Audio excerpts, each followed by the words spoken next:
नमस्कार। BA part द्वितीय का प्रथम प्रश्न पत्र सामाजिक अनुसंधान पद्धतियाँ, जिसमें आज हम बात करने जा रहे हैं उपकल्पना की, उसके अर्थ, उसकी परिभाषा, विशेषताएं तथा उसके प्रकार के बारे में आज हम बात करेंगे। तो शुरू करते हैं।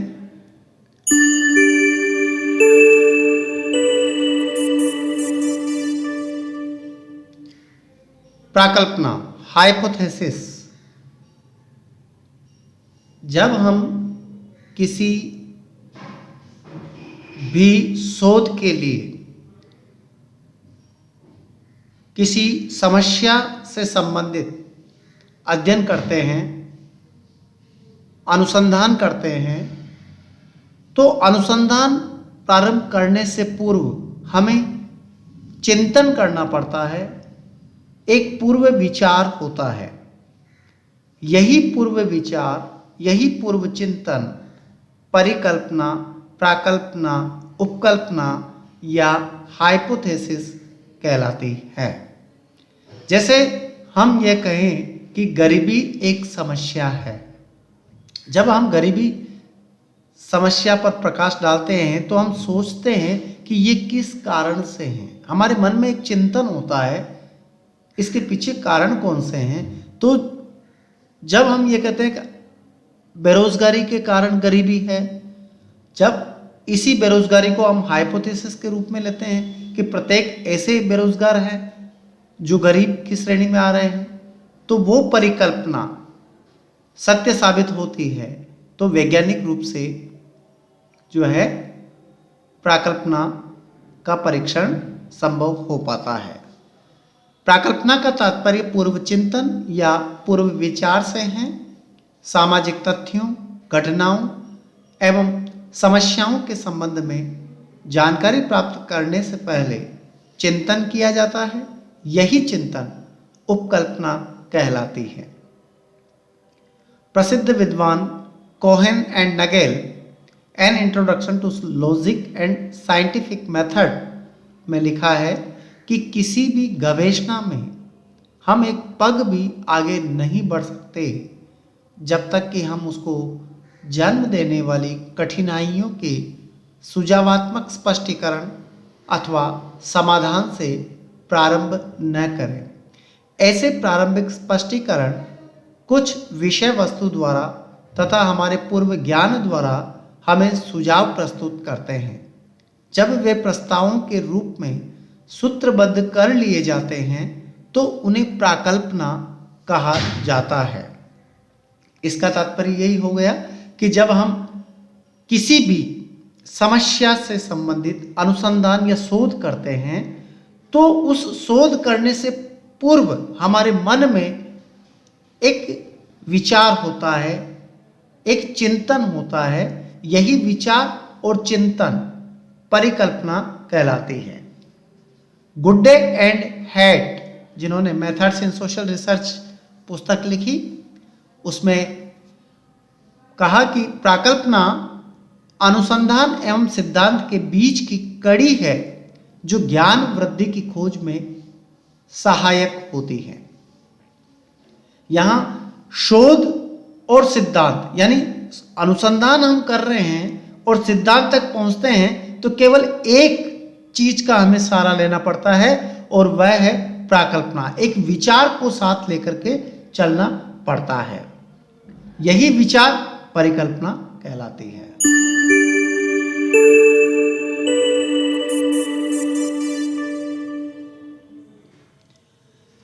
एक प्राकल्पना दो या दो से अधिक चरों के बीच पाए जाने वाले संबंधों का अनुभवात्मक रूप से परीक्षण करने योग्य कथन है। अब यहाँ दो या दो से अधिक चर कौन से हैं? जैसे गरीबी एक कारक है, एक फैक्टर है। बेरोजगारी एक फैक्टर है। यदि हम दोनों के बीच पाए जाने वाले संबंधों का अध्ययन करें, जैसे बेरोजगारी के कारण गरीबी हो रही है, तो ये कथन परीक्षण योग्य है। Webster new international dictionary of the English language जिसमें लिखा है प्राकल्पना एक विचार, दशा या सिद्धांत होती है जो कि संभवतः बिना किसी विश्वास के मान ली जाती है, जिससे कि उससे तार्किक परिणाम निकाले जा सके और ज्ञात या निर्धारित किए जाने वाले तथ्यों की सहायता से इस विचार की सत्यता की जांच की जा सके। यहाँ पर Webster new international dictionary of the English language ने उल्लेखित किया कि एक विचार है, परिकल्पना या दशा हो सकती है या सिद्धांत हो सकता है, जो बिना किसी विश्वास के उसको एक्सेप्ट कर लिया जाता है और तथ्यों के संकलन के साथ ही उसके तार्किक परिणाम निकाले जा सकते हैं। लुंडबर्ग ने सोशल रिसर्च में लिखा है कि प्राकल्पना एक काम चलाऊ सामान्यीकरण है जिसकी सत्यता की परीक्षा भी बाकी है। यानी परिकल्पना एक काम चलाऊ जनरलाइजेशन है, सामान्यीकरण है, समय के अनुसार इसमें संशोधन हो सकता है। गुड्डे एंड हेट ने मेथड्स इन सोशल रिसर्च में लिखा है कि प्राकल्पना एक ऐसी मान्यता है जिसकी सत्यता सिद्ध करने के लिए उसका परीक्षण किया जा सकता है। यानी अभी परीक्षा हुई नहीं है लेकिन परीक्षा की जा सकती है। एक विचार है जिसकी परीक्षा अभी बाकी है या परीक्षण किया जा सकता है।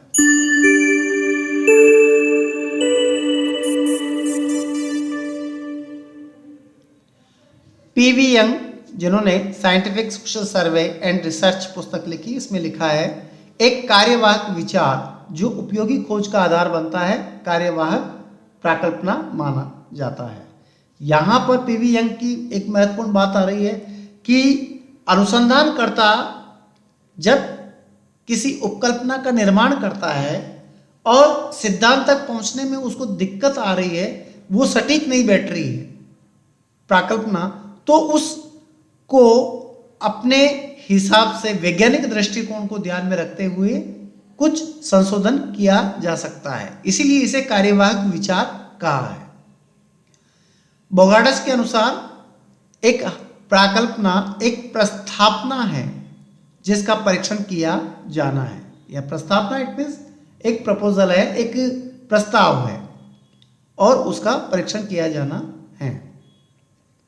Peter H Mann, methods of sociological inquiry, जिसमें लिखा है प्राकल्पना एक काम चलाऊ अनुमान है। टाउनसेंड के अनुसार प्राकल्पना अनुसंधान की समस्या के लिए सुझाया गया उत्तर है। जितने भी विद्वानों ने अपनी बात रखी है उनमें एक बात तो स्पष्ट होती है कि प्राकल्पना ऐसा पूर्व विचार, कथन, निष्कर्ष, सामान्यीकरण, अमूर्तीकरण, अनुमान या प्रस्थापना है जिसे अनुसंधानकर्ता अपनी शोध की समस्या हेतु निर्मित करता है और उसकी सत्यता की जांच करने के लिए आवश्यक सूचनाओं का संकलन करता है। इन्हीं परिभाषाओं के आधार पर कुछ विशेषताएं प्रकट होती है प्राकल्पना की। उन विशेषताओं में प्रमुख है स्पष्टता। देखिए, प्राकल्पना दो प्रकार से स्पष्ट होनी चाहिए, एक भाषा की दृष्टि से तथा दूसरी अवधारणा की दृष्टि से।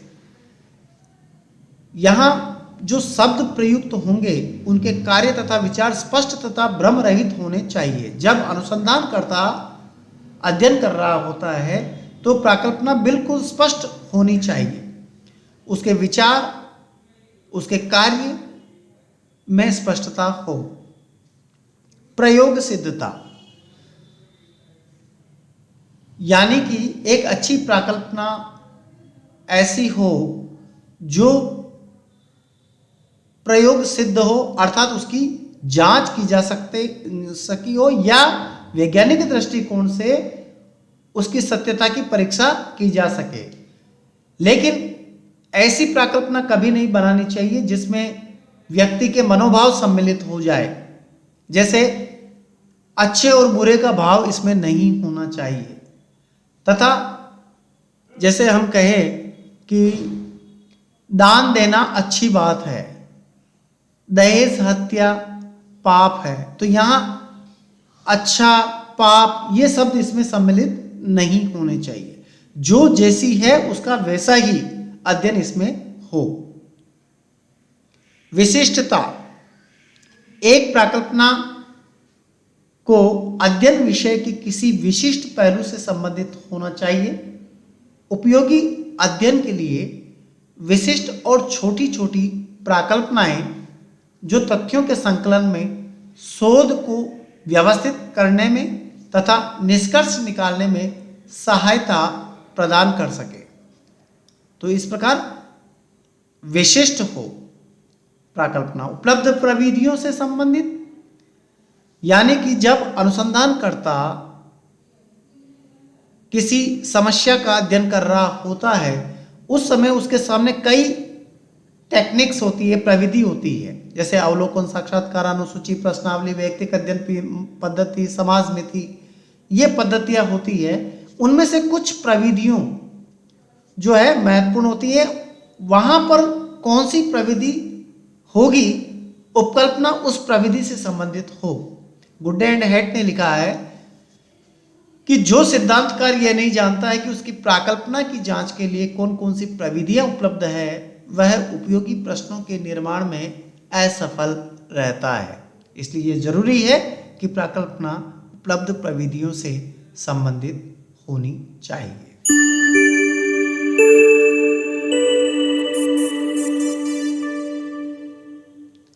सिद्धांत समूह से संबंधित, प्राकल्पनाएं और सिद्धांत एक दूसरे पर निर्भर हैं और विज्ञान के विकास के लिए प्राकल्पनाओं का निर्माण सिद्धांतों के संदर्भ में ही किया जाना आवश्यक है। बिल्कुल सत्य बात है। प्राकल्पना से प्रारंभ होता है और सिद्धांत तक व्यक्ति पहुंचता है। जैसे पहले यह कहा गया कि पदार्थ की सबसे छोटी से छोटी इकाई अणु है, लेकिन रिसर्च किया गया और प्राकल्पनाएं बनाई गई तो फिर यह पता चला कि नहीं, अणु का विखंडन हो सकता है।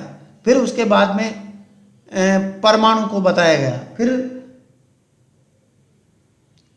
विचार में परिवर्तन हुआ। तो इस प्रकार जो है हाइपोथेसिस में परिवर्तन होता है समय के अनुसार।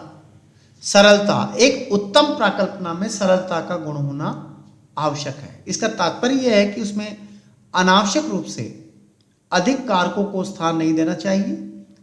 ऐसी स्थिति में प्राकल्पना जटिल एवं परीक्षण के अयोग्य हो जाती है।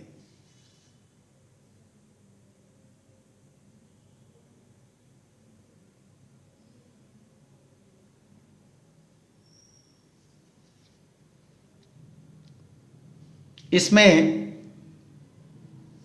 पीवी यंग ने scientific social survey and research पुस्तक लिखी। उसमें यह कहा गया कि सरलता एक तेज धार वाला यंत्र है जो व्यर्थ की प्राकल्पनाओं तथा विवेचनाओं को काट भी सकता है। अतः इसे विलियम ओकम का उस्तरा कहा गया है। सरलता का यह अर्थ नहीं है कि प्राकल्पनाएं सामान्य जन के लिए बोधगम्य हो। बहुत अधिक सरल प्राकल्पनाएं घातक भी सिद्ध हो सकती हैं। माफ कीजिएगा, यहाँ गुड्डे एंड हेट शब्द और मेथड्स इन सोशल रिसर्च आ गया था। यहाँ जो ये स्टेटमेंट दिया गया है वह पीवी यंग का है, जिन्होंने scientific social survey and research पुस्तक लिखी। सरलता एक तेज धार वाला यंत्र, यानी कि इतनी सरल भी नहीं होनी चाहिए कि आम जन के लिए वो इजी हो जाए। यानी यहाँ पर प्राकल्पनाएं सामान्य जन के लिए भी बोधगम्य हो, यह नहीं है। बहुत अधिक सरल प्राकल्पनाएं घातक भी सिद्ध हो सकती है। प्राकल्पना के प्रकार, सामाजिक तथ्यों, घटनाओं एवं समस्याओं की प्रकृति, अनुसंधान के उद्देश्य एवं तथ्यों के प्रकार के आधार पर प्राकल्पनाएं भी कई प्रकार की हो सकती है। गुड्डे एंड हेट ने मेथड्स इन सोशल रिसर्च में 3 प्रकार की प्राकल्पनाओं का वर्णन किया है। पहली, अनुभवात्मक समानताओं से संबंधित।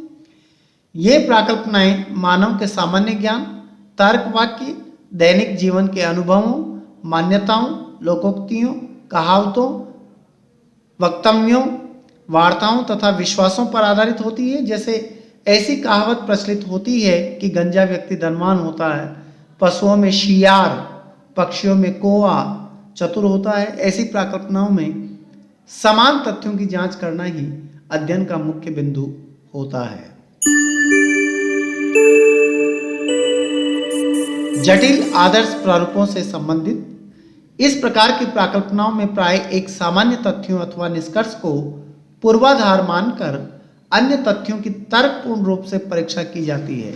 ऐसी प्रकल्पनाएं अल्पसंख्यक समूहों तथा परिस्थितिकी दशाओं से संबंधित होती है। जैसे बर्गेस ने अपने अध्ययन में यह प्रकल्पना की थी कि केंद्रीभूत गोलाकार नगर विकास की प्रकृति के लक्षण होते हैं। ऐसी प्रकल्पनाओं को संबंधात्मक प्रकल्पना भी कहा जाता है, चूंकि ये प्रकल्पनाएं तार्किक निष्कर्षों पर आधारित होती है, अतः ये सिद्धांत निर्माण में भी सहायक होती है। प्रसिद्ध समाजशास्त्री इमाइल दुर्खिम ने अपनी पुस्तक द सुसाइड में कुछ प्रकल्पनाओं को विकसित किया। जैसे गांवों की अपेक्षा नगरों में आत्महत्या की दर अधिक पाई जाती है, स्त्रियों की अपेक्षा पुरुष अधिक आत्महत्या करते हैं।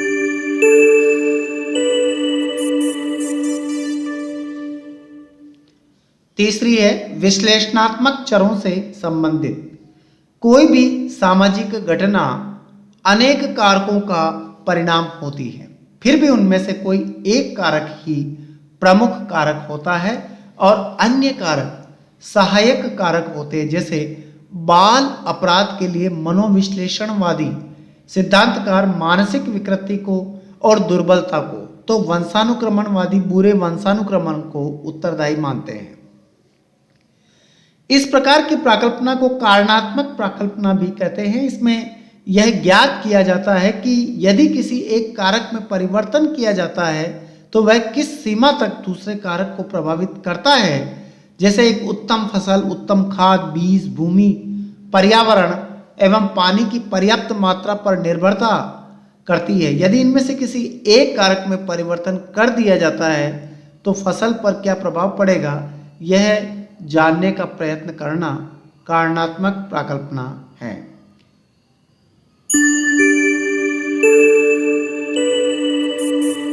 कुछ काम चलाऊ प्रकल्पना। पीवी यंग ने अपनी पुस्तक scientific social survey and research में लिखा है कि काम चलाऊ प्रकल्पना किसी भी अध्ययन को प्रारंभ करने का एक प्रारंभिक विचार होता है। ज्यों-ज्यों अध्ययनकर्ता को अनुभव होता जाता है वह उसमें परिवर्तन एवं संशोधन करता जाता है। यह भी हो सकता है कि वह प्रारंभिक विचार को पूरी तरह त्याग कर उसके स्थान पर नई प्रकल्पना बना ले। चूंकि यह विचार एक अस्थायी, कार्यवाहक और काम चलाऊ महत्व का होता है, इसलिए इसे काम चलाऊ या कार्यवाहक प्रकल्पना कहते हैं। जैसे प्रारंभ में भौतिक वैज्ञानिकों की मान्यता थी कि परमाणु अविभाज्य है, किंतु बाद में अध्ययन के आधार पर उन्हें यह प्रकल्पना बदलनी पड़ी जब यह ज्ञात हुआ कि परमाणु का और अधिक विभाजन संभव है।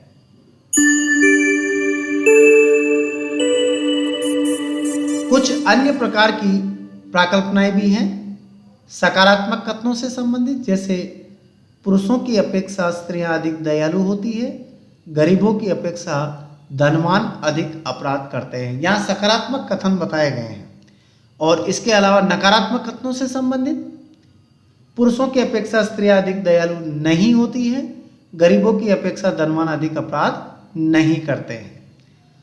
शून्य कथनों से संबंधित, यहाँ पुरुष और महिला की बात जब करते हैं तो उसमें दोनों में से कोई भी इफेक्ट नहीं पड़ता है। इस प्रकार की प्रकल्पनाओं में सकारात्मक और नकारात्मक दोनों संभावनाओं को व्यक्त किया जाता है और परीक्षण द्वारा उन्हें स्वीकार या अस्वीकार किया जाता है। जैसे पुरुषों और स्त्रियों की दयालुता में कोई अंतर नहीं होता है, गरीब और धनवान की अपराध प्रवृत्ति में कोई सार्थक अंतर नहीं होता है। आज तक बस इतना ही। बहुत बहुत धन्यवाद।